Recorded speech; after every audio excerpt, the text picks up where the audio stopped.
আসসালামু আলাইকুম ওয়া রাহমাতুল্লাহি ওয়া বারাকাতুহু। সম্মানিত ঈমানদার মুসলমান ভাই বোনেরা, আশা করি আল্লাহর অশেষ রহমতে আপনারা সকলেই ভালো আছেন। আলহামদুলিল্লাহ। আজ আমি আপনাদেরকে জানিয়ে দেব ঘরের যে 5টি জায়গায় জিন শয়তান বসবাস করে এবং সে 5টি জায়গা থেকে ঘরে বসবাসকারী ছোট থেকে বড় সকল বয়সের মানুষদেরকে ক্ষতি করার চেষ্টা করে। এমনও শোনা যায়, এমনও রোগী পাওয়া যায় যাদের উপরে জিন শয়তান জাদু মন্ত্র করে ফেলে, মাথা একবারে নষ্ট করে ফেলে। সেজন্যে আজকে আমরা জেনে যাব ঘরের যে 5টি জায়গায় জিন শয়তান বসবাস করে এবং সাথে সাথে এই 5টি জায়গা থেকে জিন শয়তান দূর করার আমলও শিখে যাব ইনশাআল্লাহ। তাহলে আসুন ঘরের যে 5টি জায়গায় জিন শয়তান বসবাস করে আমরা জেনে নিই। 1 নাম্বার, ঘরের বিছানায় অগোছালো বিছানা এবং যে বিছানার চাদরে নাপাকি লেগে থাকে সেই বিছানায় জিন শয়তান বসে থাকে এবং থাকার চেষ্টা করে এবং থাকে। সেখান থেকে মানুষ যখন ঘুমায় এবং মানুষ যখন সে বিছানায় যে বসে অথবা ঘুমানোর জন্য শয়ন করে তখন মানুষের উপরে ক্ষতি করে। বিছানা থেকে জিন শয়তান দূর করার আমল হচ্ছে, রাসূল করিম সাল্লাল্লাহু আলাইহি ওয়াসাল্লাম বলেন, আল্লাহর কোনো বান্দা যখন ঘরে প্রবেশ করে সালাম দেয়, আসসালামু আলাইকুম ওয়া রাহমাতুল্লাহি ওয়া বারাকাতুহু, এবং সাথে সাথে পরে নেই, সাথে সাথেই আবার পরে নেই আউযু বিল্লাহি মিনাশ শাইতানির রাজিম বিসমিল্লাহির রহমানির রহিম।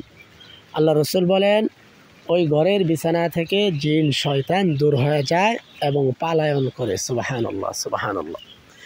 দ্বিতীয়ত রাসূল বলেন, বাড়ির টয়লেটে জিন শয়তান থাকে এবং সেখানে মানুষ যখন বাথরুমে প্রবেশ করে জিন শয়তান মানুষের ক্ষতি করে।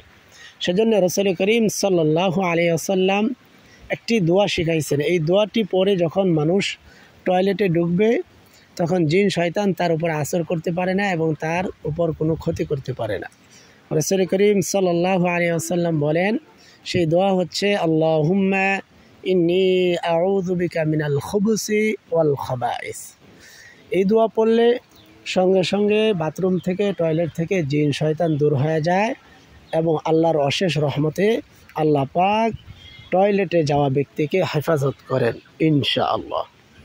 তৃতীয় যে জায়গায় জিন শয়তান থাকে সেই জায়গা হচ্ছে ঘরের অগোছালো কাপড় চোপড় এবং মহিলাদের হায়েজ অথবা নিফাজের যে কাপড়গুলো ব্যবহার করা হয় সেগুলো যদি নাপাকি অবস্থায় ঘরের কোনো স্থানে রেখে দেয়, সেখানে জিন ভূত অর্থাৎ খারাপ জিন শয়তান আশ্রয় নেয় এবং সেখান থেকে মানুষের ক্ষতি করে ফেলে।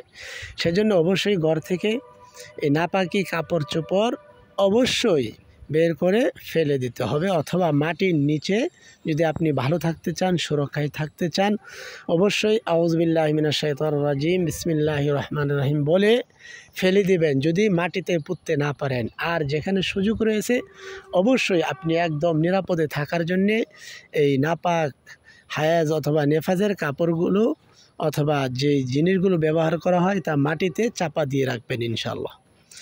আর চতুর্থ, যে জায়গায় থেকে মানুষকে জিন শয়তান একবারে খারাপের অবস্থায় নিয়ে যায় এবং মানুষের ক্ষতি করে ফেলে, সেই চতুর্থ স্থান হচ্ছে ঘরে যখন লাইট অথবা আগুন জ্বালিয়ে মানুষ ঘুমায়, জিন শয়তান রাত্রেবেলায় সে আগুন অথবা লাইটের আলো নিয়ে জিন শয়তান খেলা করে এবং মানুষের ক্ষতি করে। সেজন্য অবশ্যই এই লাইট এবং আগুন নিভিয়ে ঘুমাতে হবে সমস্ত ধরনের ক্ষতি থেকে বাঁচার জন্যে। সর্বশেষ যেই 5টি জায়গার সর্বশেষ হচ্ছে আপনার খাবারের পাত্র অবশ্যই ঢেকে রাখতে হবে। সে সমস্ত খাবারের পাত্র খোলা রাখা যাবে না যদি আপনি ভালো থাকতে চান, সুস্থ থাকতে চান, সুরক্ষায় থাকতে চান। আশা করি আপনাদের কাছে জিন শয়তান যে 5টি জায়গায় ঘরের বসবাস করে এই জায়গাগুলো আপনি চিনেছেন এবং বাঁচার আমলগুলোও শিখেছেন। অবশ্যই ভিডিওটি আপনার কাছে উপকার হয়েছে। অবশ্যই অন্য মুসলমান ভাই বোনদেরকে ভালো রাখার জন্য, সুস্থ রাখার জন্যে সবের নিয়তে ভিডিওটি সর্ব জায়গায় শেয়ার করে দিবেন, ছোট্ট করে একটি লাইক করে দিবেন, কমেন্ট করে আপনার মতামত জানিয়ে দিবেন, আর নতুন হলে সাবস্ক্রাইব করে পাশেই থাকবেন। আসসালামু আলাইকুম ওয়া রাহমাতুল্লাহি ওয়া বারাকাতুহু।